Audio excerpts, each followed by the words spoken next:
Hello everyone and welcome back to some more of Creator Link.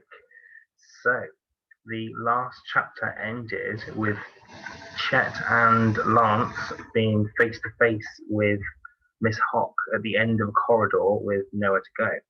So we're moving on to the next chapter, which sounds quite spooky, which is probably good because the video of me looks quite spooky at the moment. You can barely see my eyes. I promise I haven't turned into one of the bugs.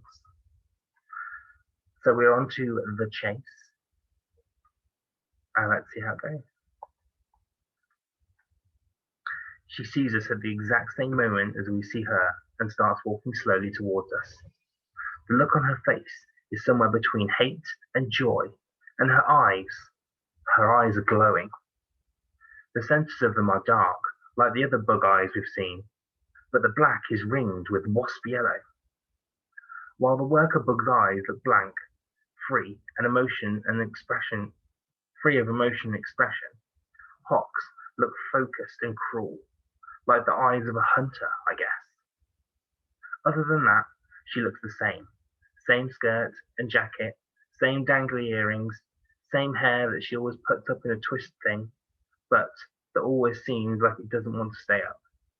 It's like her hair is trying to escape from her. And of course, she's wearing her Hawk heels. "Lance and Chetan," she says. "How delightful to see you." "Can't say the same," I say, not moving, waiting to see what she'll do next. "Hi, Miss Hawk," Chet says, giving her an uncomfortable smile and wave. "You two have been giving us quite the runaround," she says, taking another step towards us.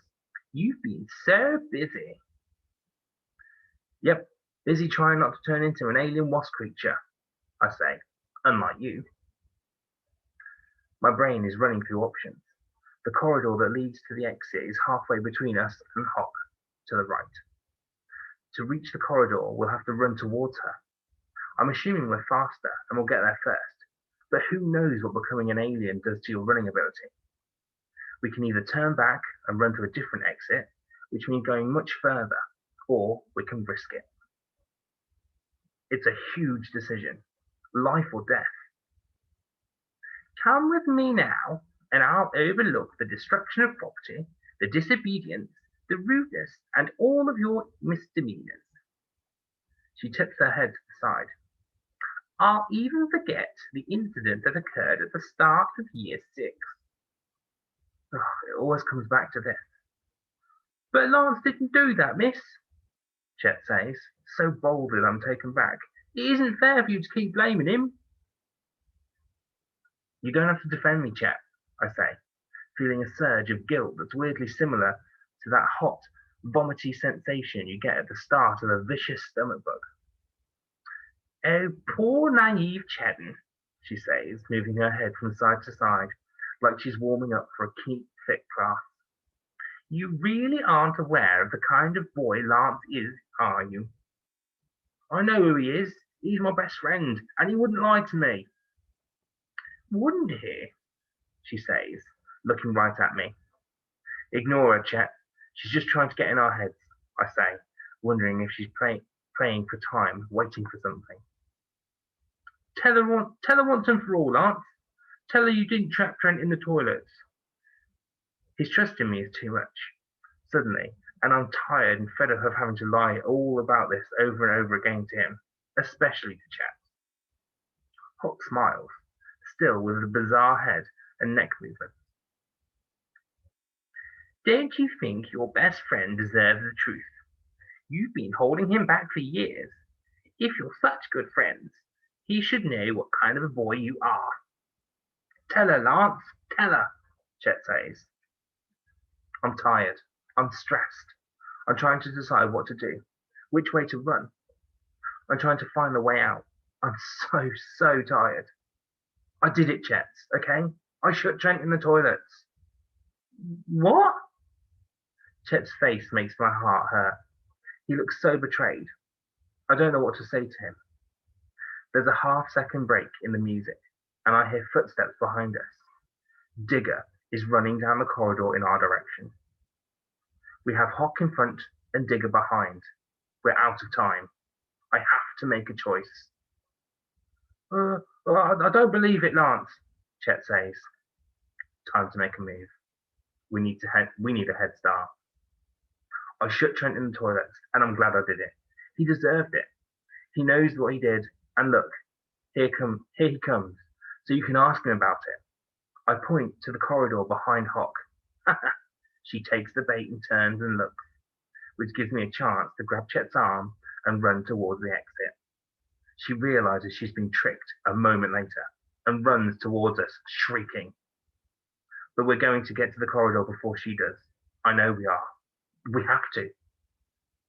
As we reach the turning, I see Digger arrive where we were standing a few seconds before. They're not going to let us get away. Not without a fight. But we keep running, because that's the only thing we can do. Faster, Chet, I gasp. I can see the exit. There's a noise behind us like nothing I've heard before. A gurgling, globby sound. I want to look back, but I also don't want to look back.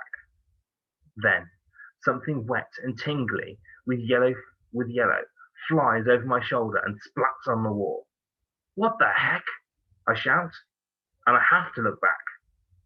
Hock and Digger are right on our tails, just meters away. As I watch, Hock pulls back her head, bubbling and fizzing. Her human mouth opens and two black pincers grow out of it, stretching her lips outwards until they roll back on themselves.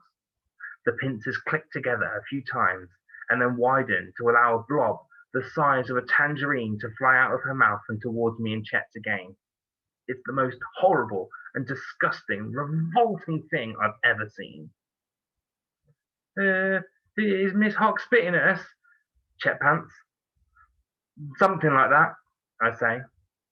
The spitball hits the floor by my foot and sort of sizzles in a really disturbing way. If I get through this, I know what my nightmares are going to be about for the rest of my life. We reach the door and push it open. As it swings shut behind us, I hear another spitball splash into it. We're out of the building, but we're not safe yet. They're right behind us, and I don't know how we're going to get away. We can't leave them to the others. Well, where are we going to go? Chet asks. The lake, I say. It's our only chance to lose them. I lead Chet across the lawn towards the obstacle course. It will hold us up, but it should slow the others down too. We pick our way through the tires and rope nets as quickly as we can, then storm towards the boat shed. Then I realise there's no way I'm going to be able to swim with this backpack on. It will pull me under in seconds. But I don't want to give it up. We've gone through so much to get it. I scan the area for somewhere to stash it. There's a roar of anger behind me, and I turn to see Hock's shoe is caught in a rope net. Digger stops to untangle her. This is our chance, I think. There's a gap between the underneath of the pier that goes into the water and the muddy bank of the lake.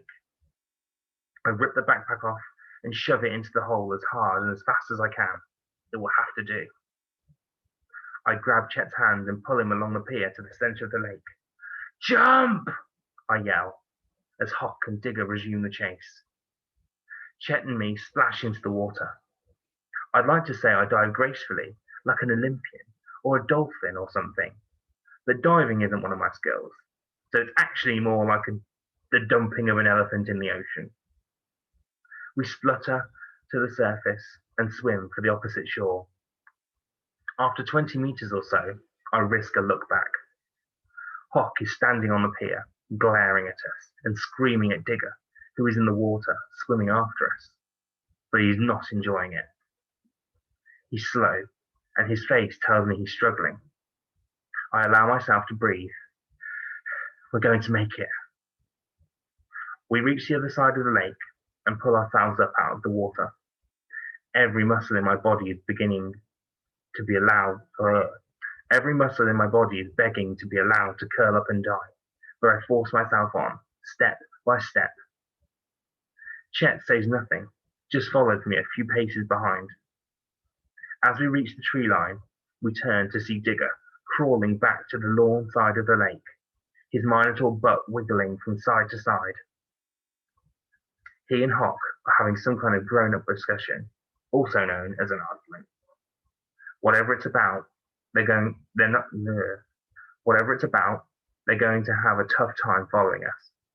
By the time they get around the lake, we'll be long gone, and they know it. We disappear into the trees. And that is the end of chapter 11. The next chapter is chapter 12, and it is called Alone in the Crater. So I hope you will join me tomorrow for chapter 12. Goodbye.